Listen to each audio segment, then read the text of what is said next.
A very big, warm welcome to you tonight. Céad míle fáilte. Our topic tonight, as you know, is who is my neighbour? Responding to the reality of immigration. And I thought we might start tonight with maybe 3 definitions that might help us through the night to bring information and reality to the situation. First one is a refugee. A refugee is a person who is forced to flee their home due to war, conflict, or fear of persecution. An asylum seeker, that's our second definition. An asylum seeker or international protection applicant is applying for status as a refugee, but hasn't yet been approved or accepted by the host country. An asylum seeker is legally allowed to stay in the host country while their application is pending. And the third definition I'm giving to you tonight is a migrant. A migrant is a broader term that includes refugees and asylum seekers who are forced to leave their home country. It also includes people who choose to move country because of other reasons like work, family, education, or adventure. So those 3 definitions might help us through the night. And our format is, we have 3 guest speakers. We'll be starting with John Lannan from Doras. We have Marlon Coonahan from CASI, and we have Bernie Smith from the KDYS. The 3 of those will present for different amounts of time, and then we'll have a transition piece of music from St. Oliver's Primary School in Killarney. And after that, we'll take your questions. And all of this gives you a chance to submit a question if you have one. If you look to the bottom of your screen, there's a Q&A box and there's a chat box. So just choose whichever suits you best. And we really do appreciate your participation. We'd love you to give us a question. Francis Rowland will feed those back to us at that time of the night. But first of all, our first guest tonight is Dr. John Lannan. And John is CEO of the migrant support organisation called Doras. It's Limerick-based, but the brief has widened over the years. John has worked as a lecturer and researcher at UL and as a consultant with a range of international development and human rights organisations. He's well qualified to chat with us tonight with a Master's in Peace and Development Studies and a PhD in Human Rights and Information Management. So welcome, John, and over to you, John. Thank you so much, Mary, for the introduction, and thank you for the invitation to speak here tonight. Doras, as Mary said, is a Limerick-based migrant support organisation. We've been around since the year 2000, but we're now busier than ever, responding as we are to the reality of immigration. Let me start with a few statistics, and I promise I won't give too many of these tonight to bore all of you. But it is worth noting that in 2022, just last year, the UNHCR, which is the United Nations Refugee Agency, announced that we had surpassed 100 million people who were displaced from their homes. And that has gone from under 43 million people 11 years ago. It means that over 1%, 1.2% of the world's population has been forced to leave their homes. And among these are over 32 million refugees. 75% of these refugees come from just 6 countries, as you'll see on the right there of the screen. We've heard quite a bit about Ukraine and the terrible war that's there since last February, and 7.1 million people have had to flee from that country as a result of that war. The rest of the 100 million people are mostly internally displaced within their own countries. Now, as Mary mentioned, when we talk about refugees, we're talking about people who are forced to flee their homes due to war or persecution. We also hear quite a bit nowadays in Ireland about asylum seekers, where people are applying, as Mary said, for that status of refugees. So we have, I guess, to bear in mind that over the years, Ireland has always been a very welcoming place for people coming from other parts of the world. We've done it for the people from Ukraine since last February. We did it for Syrians back in 2015. And there are loads of examples from around the country. And here's one that I just picked from a recent article in the Examiner newspaper. It's of a group of people in Fermoy in County Cork. It's also worth noting, I guess, that of the 32 million refugees worldwide, just 80,000 arrived in Ireland in 2022.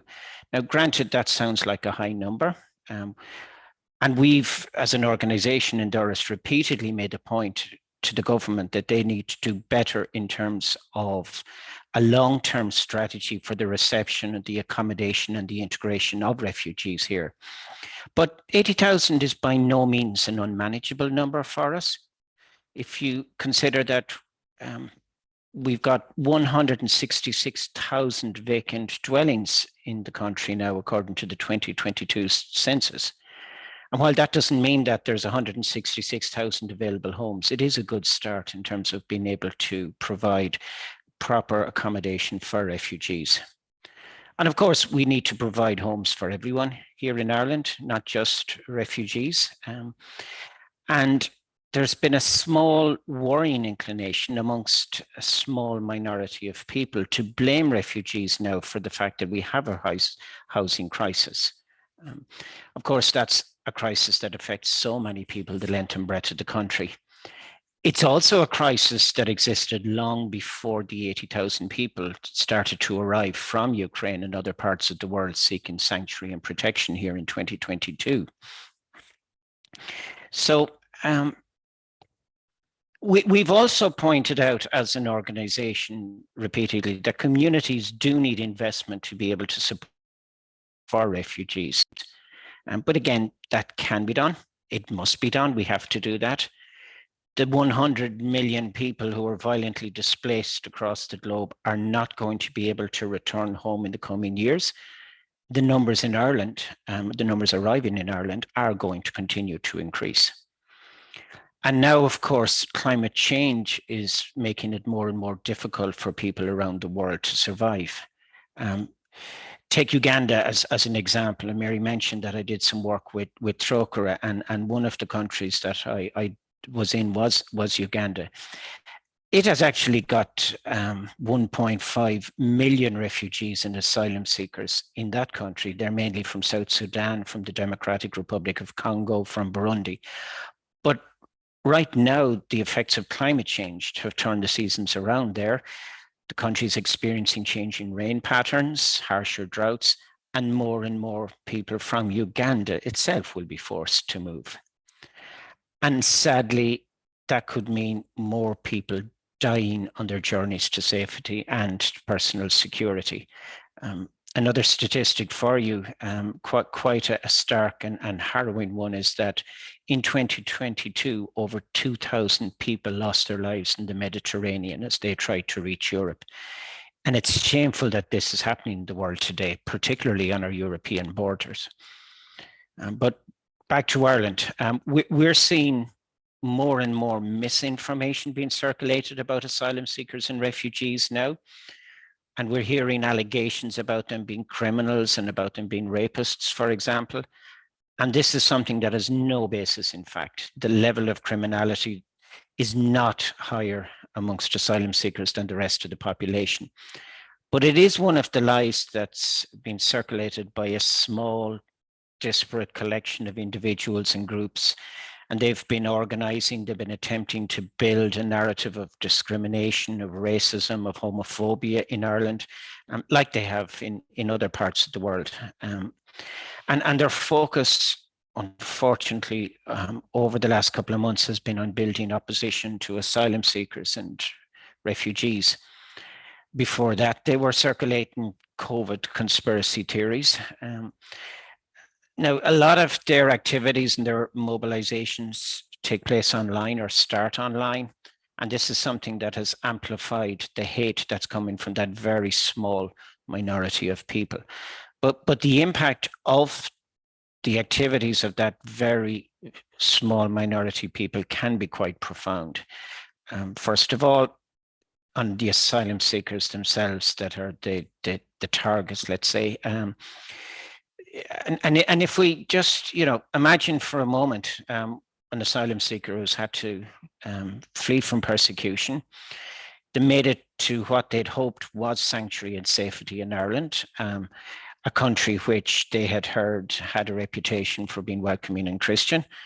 And then they end up listening to and watching in fear as people gather outside their windows, screaming out and calling them terrible names. There's a wider problem too because of this misinformation. The far right that organize these activities turn communities against refugees and migrants. And they divide communities as well. Questions that people have in relation to services, for example, get turned into outright opposition to asylum seekers or to people fleeing from the war in Ukraine.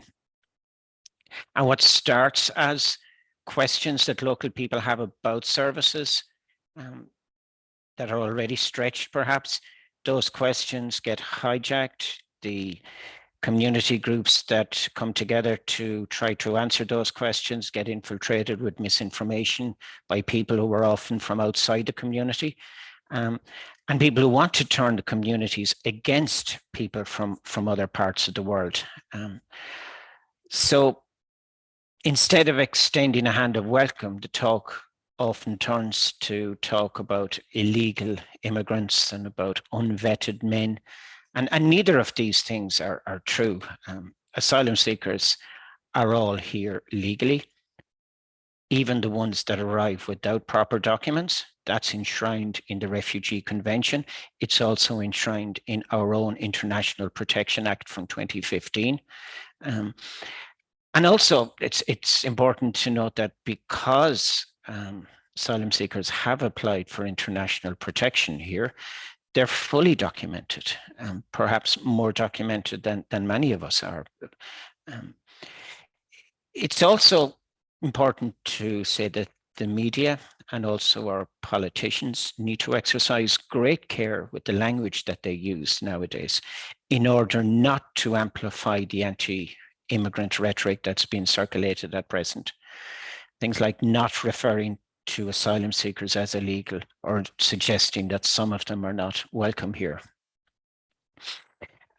So just at the end of last week, on St. Patrick's Day, was President Michael D. Higgins condemned racism in his message to mark the day. He appealed to everyone to stand in solidarity with all those across the globe who are vulnerable and who are in need. And that should start in our own communities, in our schools, in our workplaces. And the problem, as I said at the moment, is that we have those individuals and groups that are using racism to exploit fear and division and reaction at every level of society. They exploit the anxieties that people might have in order to turn people against each other. But we can and we must do better than that. By all means, ask questions about a new direct provision centre for asylum seekers, but always, we must always remember the humanity and the dignity that should be afforded to every human being that arrives there. Just given the day that's in it, the International Day for the Elimination of Racial Discrimination, we actually had the launch of the government's National Action Plan Against Racism in Dublin this evening. And at that launch, the Taoiseach Leo Varadkar gave this brief statement here, a couple of things that he noted that are worth highlighting. The fact that we all have a responsibility to confront racism. He spoke about ensuring that everyone, regardless of colour, background, or ethnicity, is respected as an individual. And he pointed out that even if racism is not intentionally malicious, it can still make people who experience it feel different, feel diminished. And in other cases, he noted that racism is very deliberate and is intended to cause hurt or offence. So I guess my parting message is that we should look for the good in our neighbours, no matter where they come from or how they get here. and always keep that in mind. We need to extend an extra welcome to people who are here to escape from war and persecution. And in Doris, we have a project called Community Sponsorship that gives groups of people a chance to come together to find a home for a family from Syria or from Afghanistan and to welcome them into the community. That's just one way to welcome refugees. There are so many other ways that we can all play our part in Ireland today. So I'll leave it at that. And again, thank you for the opportunity to speak here this evening. Thank you very much, John. Delighted to hear that information so clearly. We will be having 2 more speakers tonight. We have room for your questions as well. And the Bishop will be joining us at the end of the night as well. First, before we move to our next speaker, we're taking a little reflection poem, please.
Now, our next guest is Marilyn Katapat Coonahan.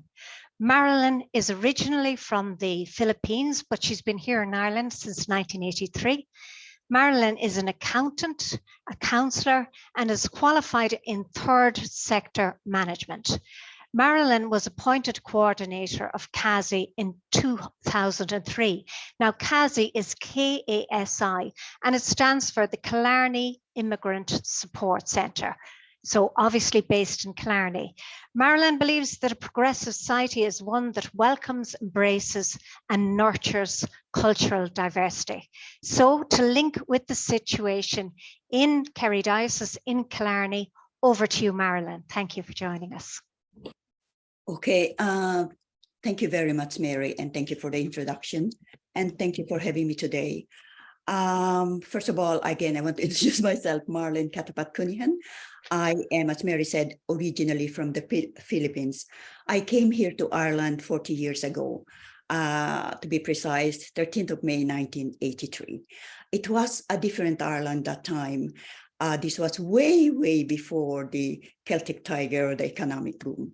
So actually, a lot of people were asking me, why did I come to Ireland? Why am I here in Ireland? When most of the young Irish people are emigrating or thinking of emigrating, I suppose, for a better future. It wasn't either my intention to stay here in Ireland, but well, that's a long story. Anyway, I didn't realize, never in my wildest dream, that years and years later, 17 years ago, that 17 years later, that I will be involved with an organization supporting asylum seekers, refugees, and other migrants in Killarney. And I am still involved with them. And we have a drop-in center in the middle of the town. As a migrant myself, I am really, really very passionate of the work I am doing. I am very lucky to have this work that I love. I am very passionate with the issue of immigration.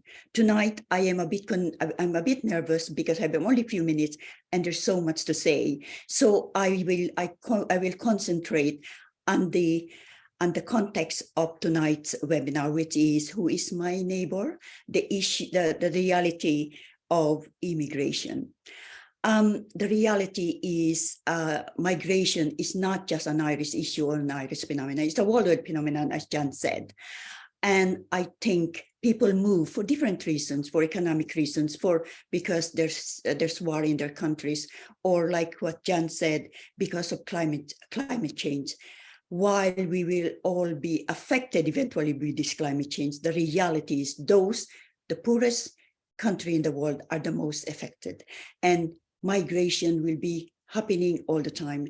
And Ireland has become and will become multicultural, multi-denominational, and there will be all different languages that we will hear along the streets.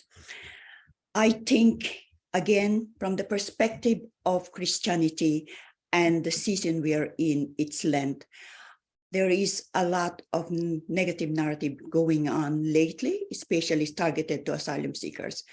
And perhaps, you know, when I was growing up, there is this thing about the golden rule, where do unto others what you want to do others to do unto you. It's wonderful, isn't it? But perhaps it's probably in an ideal world. But let's all be realistic that we could make this happen. I think we all want to belong. I am to be welcome, to be respected, regardless of where we are, where we came from, the color of our skin, the language we speak, the social status we have. I am lucky enough to be to fit in, or rather not to fit in, or rather to feel that I belong. And because of that, my full loyalty is to Irish society, to Ireland. I think what we give, we get. So if we give mistrust or disrespect, we will get, perhaps we need to be careful that for the next generation, there is this element of acceptance, regardless of who we are, what we do, the color of our skin, because this is the reality. We need to be more welcoming, as I said, about the negative narrative, specifically with asylum seekers in Killarney. There are 400 asylum seekers in Killarney Hotel. Most of you will probably have heard about it. And they are moving in the next few weeks. They don't know where. They will probably be given 48 hours to say where they are going. And I just hope, as a supporter of asylum seekers and other migrants and refugees, that wherever they're going, that they will get a very warm welcome, because whatever happened there, a once-off event, and then it get out of proportion. The reality is, people are very, very kind, appreciative people. In fact, even when they come to us telling us that they're very disheartened to leave Killarney now, but at the same time, they are actually very kind of accepting of their fate. And it is sad to see them go. And like what I said, I just want to go back to where I came from again. You know, when we were young, we don't actually give up anything for Lent, but rather we do something that is kind of something kind. So I would challenge people, especially those who think that walking along the street of Park Road is dangerous, that they should just go there and walk along, meet single men or women, families who are living, and just kind of wish them well. And I'm sure it will mean a lot to them. This is perhaps something that we could all do. Thank you so much, Mary. Thank you very much, Marilyn. So, Marilyn, you're encouraging kindness and that openness to others. And John is staying with us, Marilyn is staying with us, but I'm also going to introduce our third guest and to give us yet another angle. And remember, we can take your questions, you can just input those to us as we move along. Bernie Smith is our next guest, and she's the new CEO of the KDYS. That's the Kerry Diocesan Youth Service. And there's a clue in the name because we're looking for Bernie to give us the youth angle.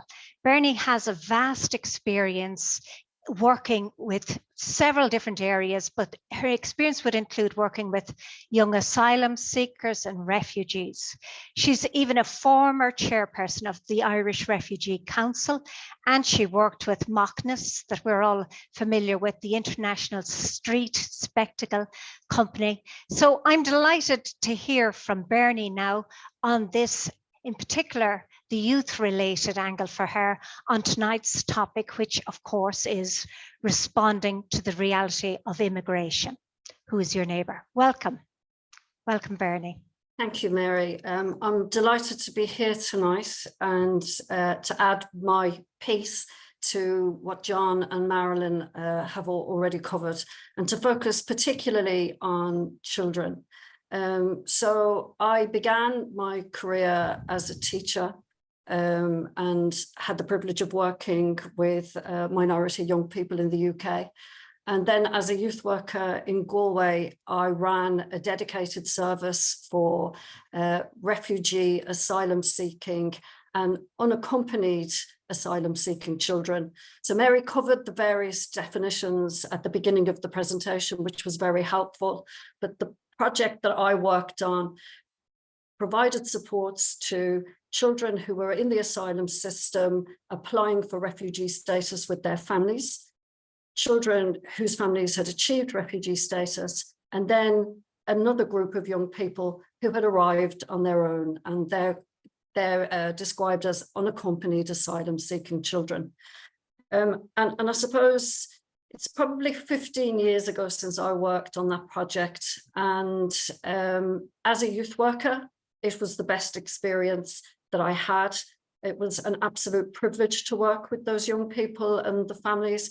And I suppose, you know, when we look at the images that are portrayed through the media and all of the information that's put out about the refugee situation worldwide, there is a focus on need and seeking support and what are these people traveling to our country looking for.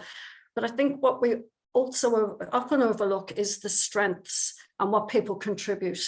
I'm still in touch with some of those young people that I worked with back then. They are contributing to Irish society, their parents themselves, and they're contributing in all sorts of wonderful ways.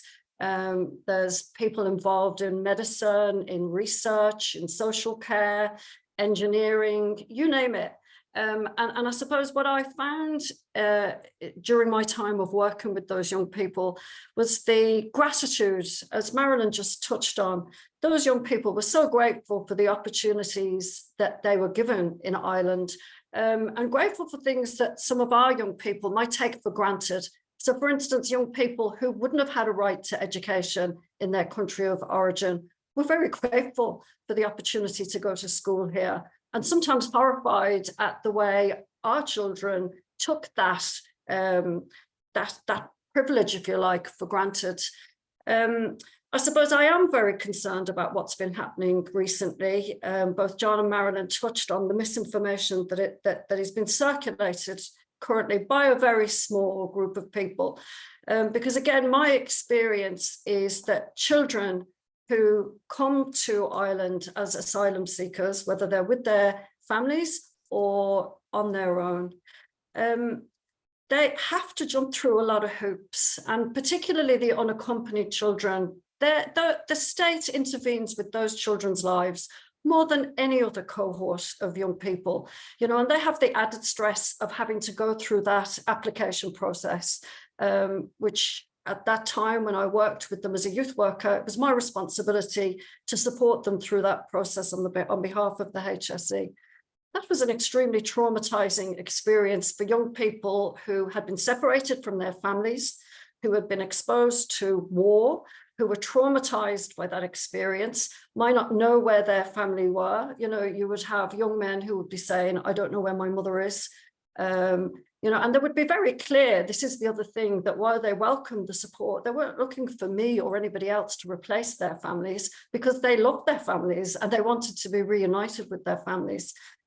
So I think this is the other thing to remember when you're encountering children who have come as asylum seekers. They want to be treated and they want to be viewed like any other young person. You know, they want to be involved in activities. And like Marilyn said, you know, I suppose it's an added trauma if you come to a country, and a lot of people, particularly the children, they don't know that they're coming to Ireland. They arrive and they expect some kind of support. And it's an added trauma when they don't receive it, or when people don't understand that they've left because they've had to leave. You know, that expression, forcibly displaced. No child wants to travel to the other side of the world. You know, it's not their choice. But I suppose, not to labour it, like I said, my experience is that the young people that come here, it's a mix of vulnerability and resilience.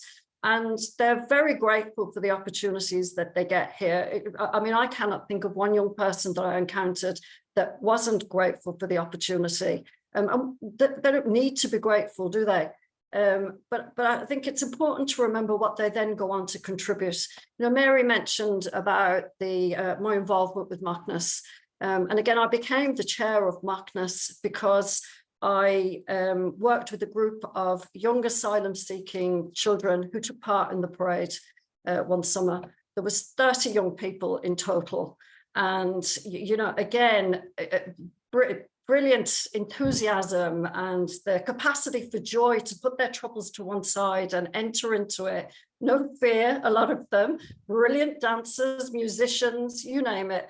And people were literally, the whole field, there might be 300 or 400 people working in the field, preparing for the parade. And when those young people came in and took part, everybody stopped and looked, because they were, you know, able to put their worries to one side and participate in this very joyful activity. So I think this is the other thing to remember, that they're children like any other child who have gone through things that some of us can only begin to imagine, and to welcome them and to include them is so important, because we get it back in so many ways. So I won't labour it. You can see I'm very passionate about it. And I suppose that's the other thing, that when you're in youth work, when young people move on, you often don't find out what happens in the future. You know, you've done your job and the young people move on to the next thing. But because of the nature of the work, I did stay in touch. And it is fantastic to see how those adults, you know, probably now in their early 20s, are giving back so much to Irish society. So I think we should also remember it's a two-way process. We gain so much from being welcoming and being compassionate. Bernie, thank you very much. That is lovely, and we can feel the energy there, and our own enthusiasm comes straight to the fore, thinking of young people and supporting them, and how they do appreciate all the new things maybe that they weren't able to get at home and they had to leave home. So thank you very much, Bernie Smith from Kerry Dawson Youth Service. Now, while we're giving you a chance to submit questions and our panel of three, John, Marilyn and Bernie, get together, we're going to play a piece that St. Oliver's Primary School prepared for us under the leadership of Noel O'Sullivan. Just for tonight, they got it ready with the team of wonderful teachers there. So we'll have a listen to their rendition of Lean on Me.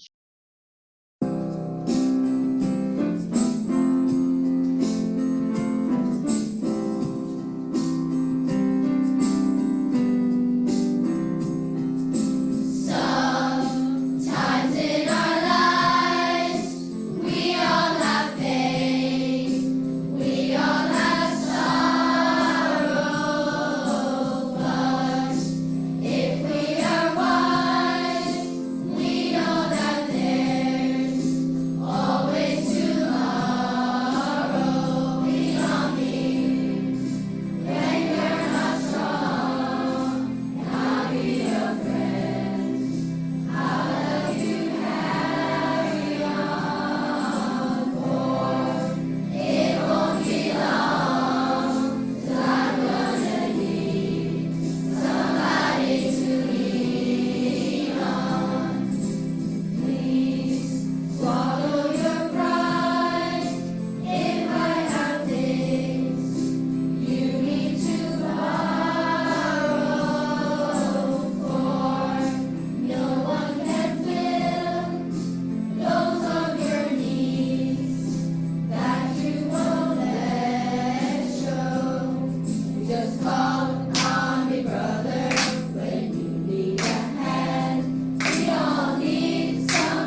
Absolutely lovely. Thank you very much to St. Oliver's.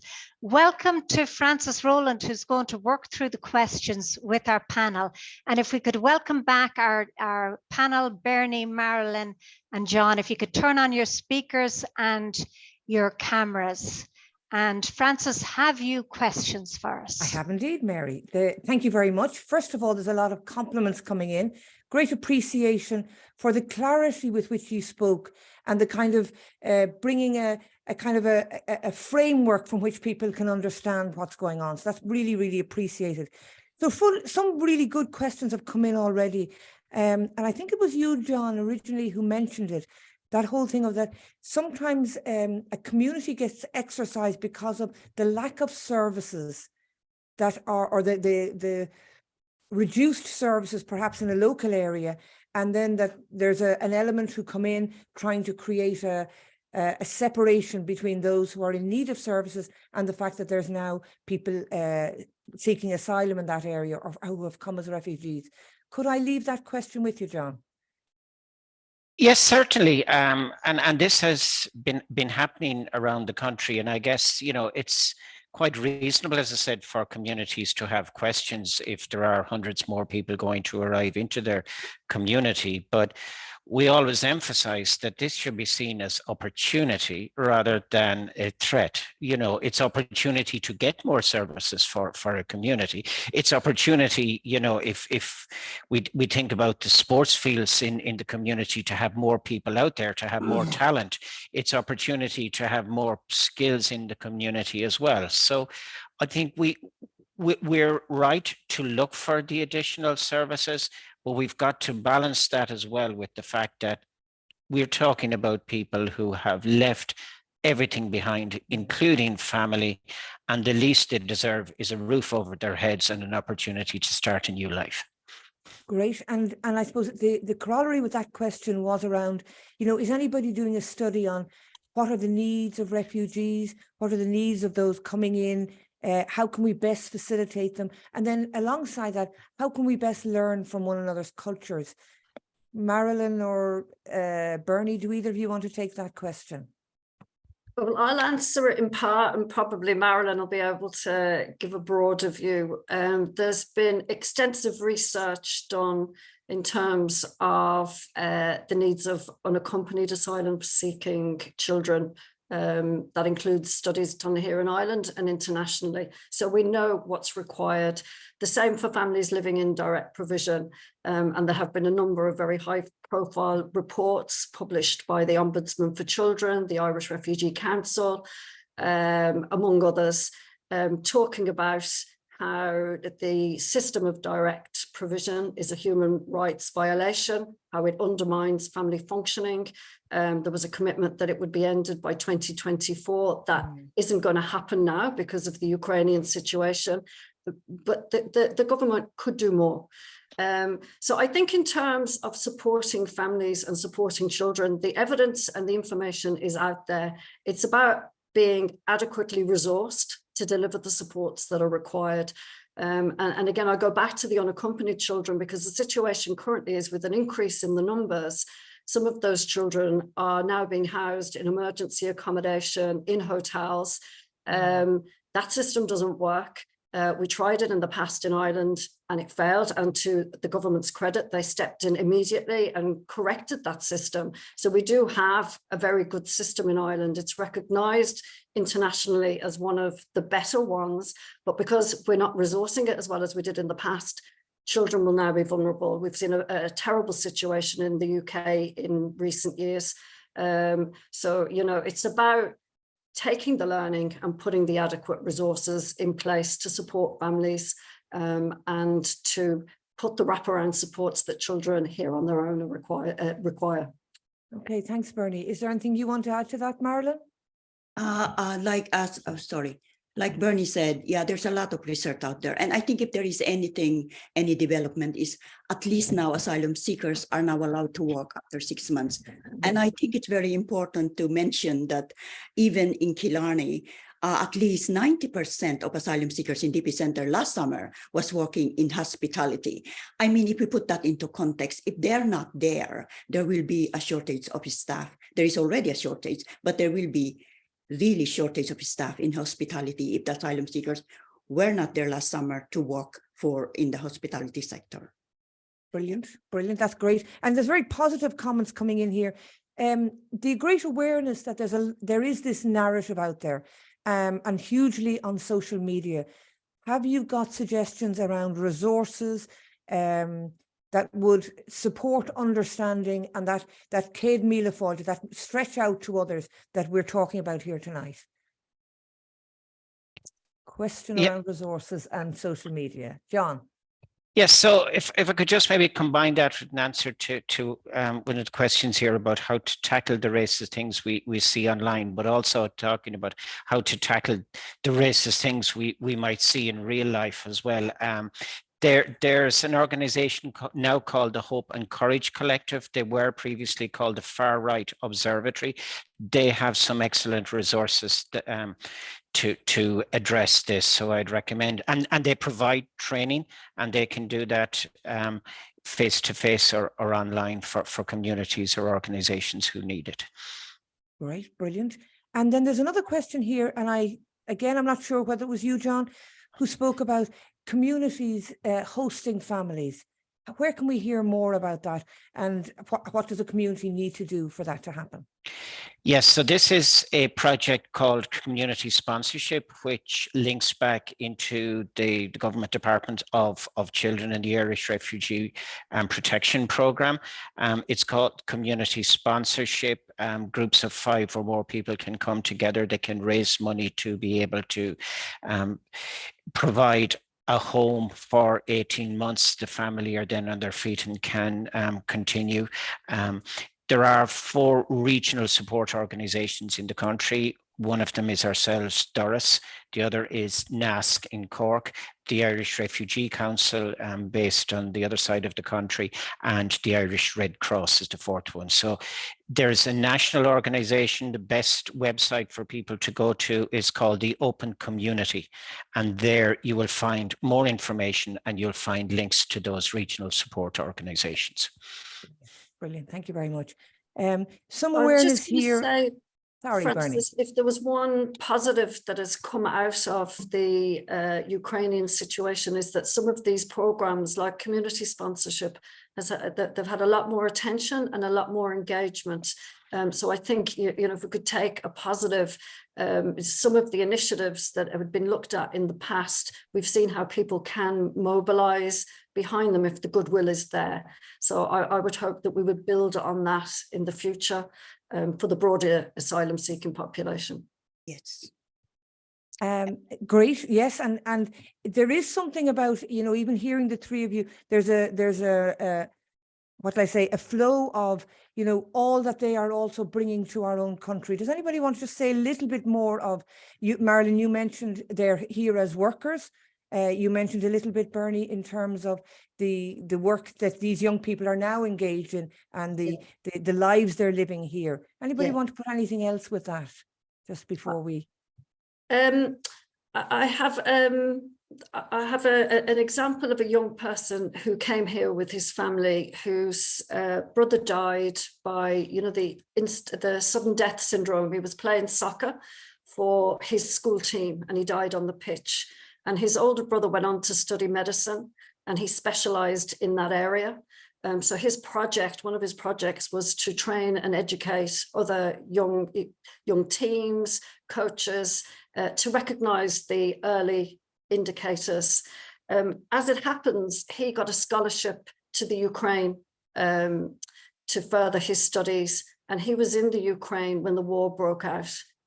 So he came from Africa, went through the trauma of his brother dying on top of whatever they went through before, got the scholarship in the Ukraine, and had to leave the Ukraine under very stressful circumstances, injured and all the rest. So I suppose, in some ways, you hear you hear the headlines, but I think it's so important to remember that these are people's lives. and the impact of war is catastrophic.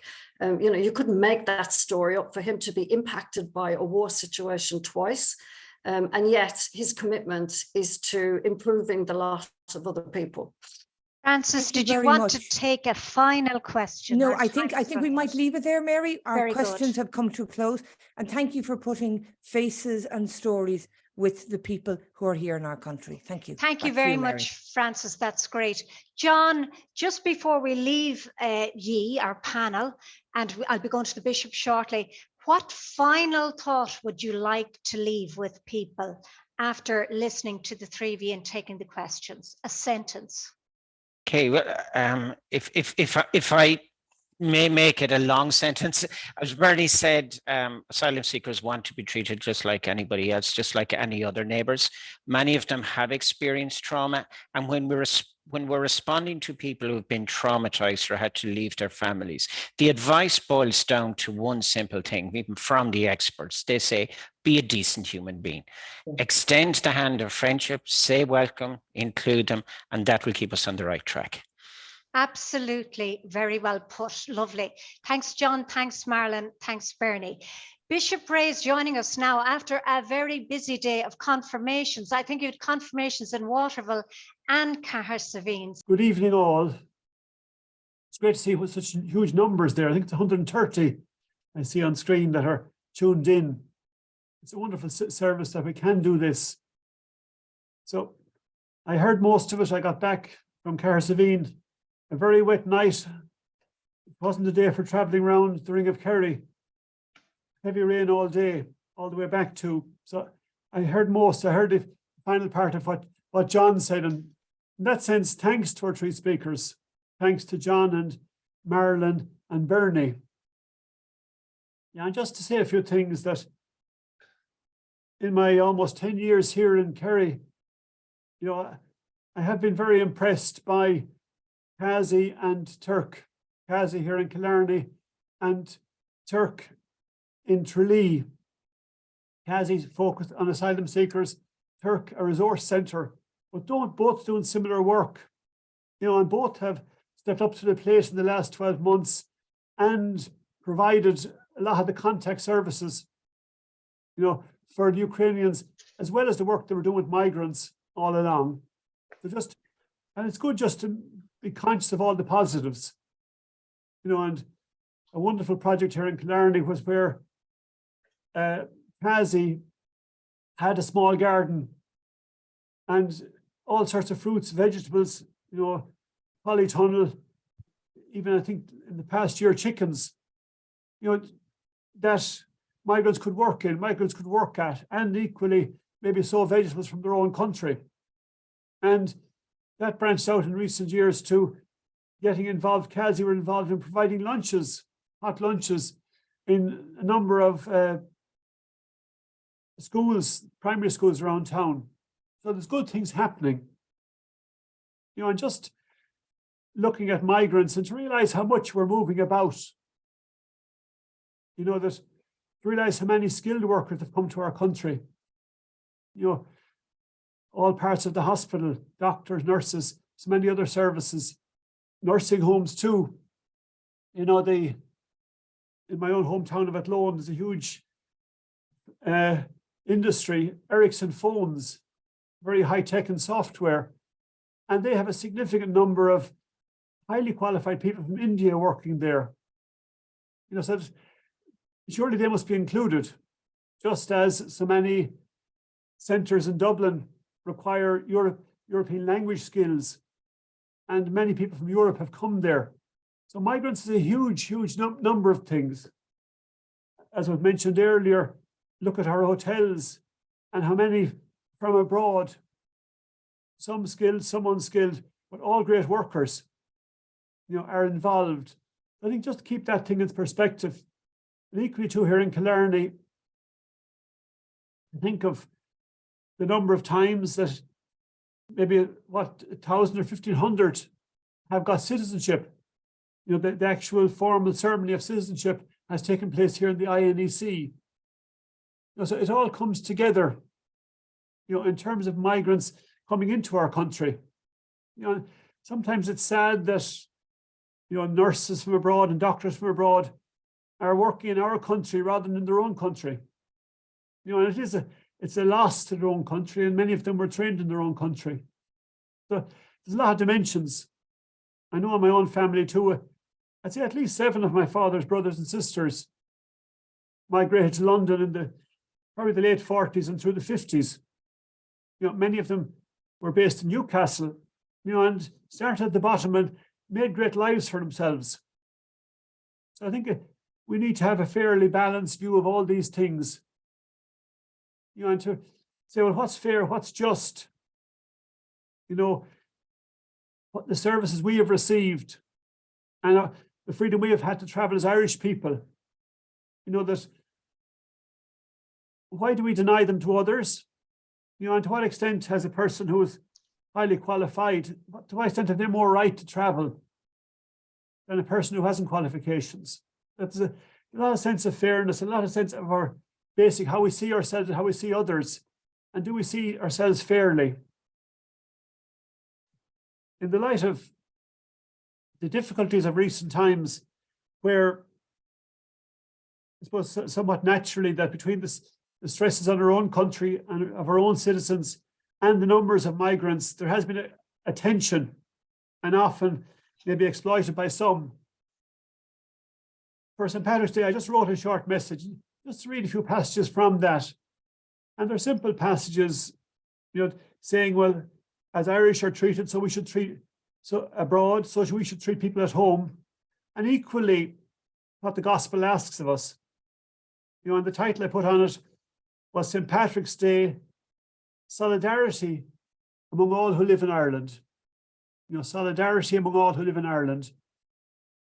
Jesus has said to us that in welcoming others, we welcome him. And what you do to the least of my brethren, you do to me.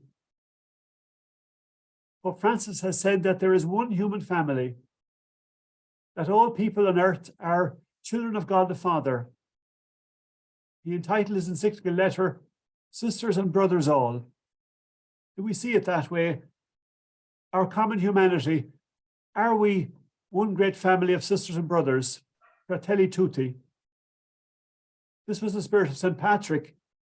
Remember, as he returned to Ireland, the place where he'd been taken captive as a slave, as he returned to Ireland to proclaim the gospel 15 centuries ago. So just these few balancing comments, that as we hope that Irish people living abroad are welcomed and accepted, so we seek to welcome and accept all who have come to Ireland to live. As we hope that all Irish people abroad can live in safety, free from fear, so may all who have come from abroad live safely, free from fear among us. As Irish people who have made their homes abroad have enriched their new communities, so those who have come among us enrich our communities. This is St. Patrick's Day. Let us all celebrate our common humanity. Extend a hand of welcome to all. Extend a hand of welcome to all who have come to live in our country. But just those few words. It's great to have this webinar. May the word spread, and may we work with people for the good of all. May all who come among us, all migrants, may they be happy here, as we hope and pray that all Irish who go abroad, who make a living abroad, who settle abroad, that they'll find happiness there. So thanks, and it's great to be joined in this night. Thanks again, especially to John, to Marilyn, and to Bernie. And thank you very much, Bishop Bray Brown, for joining us tonight. We appreciate it after the busy day you've had. Good night from me, Mary Fagan, from Francis Rowland, from our 3 guests, John, Marilyn and Bernie, as the Bishop mentioned them there. Good night from the broader pastoral team that were involved in pulling this night together for you. So I suppose we should just try and be decent people. Slán Tamil, and we'll go.